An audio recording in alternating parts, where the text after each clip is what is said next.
Like refusing to organise your chicken risotto into columns. This is chicken rose risotto. Did you know that Bismarck actually used this Italian rice dish to woo his wife?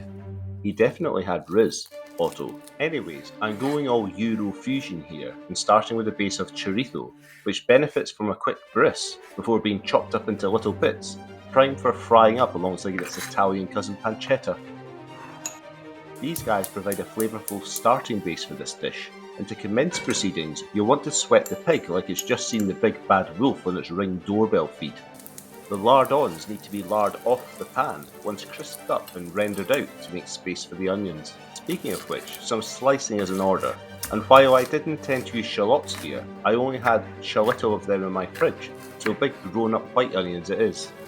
And unless you want your breath lingering with a pungency no one would welcome, you're best wilting down the onion to bring out their natural sweetness. I'll have no one come at me with legal proceedings for false advertising, as you'll see me adding some rose harissa to proceedings after a clove of garlic and followed by tomato puree. As they say, roses are red, tomatoes are too.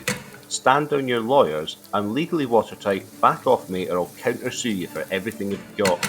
You've got to love those classic nursery rhymes, don't you? Anyway, cook it a bit to release the aromatic flavours. Next up, liquidate your stocks, just as if the free world is being run by a fiscally illiterate whatsit.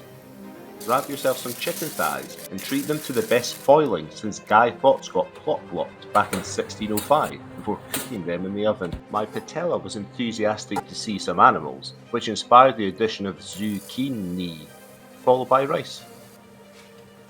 This dish is thirstier than a 50-year-old bloke called Keith, obsessively liking and commenting on a cheerleader's Instagram posts, so make sure it's well hydrated with wine and plenty of that chicken stock.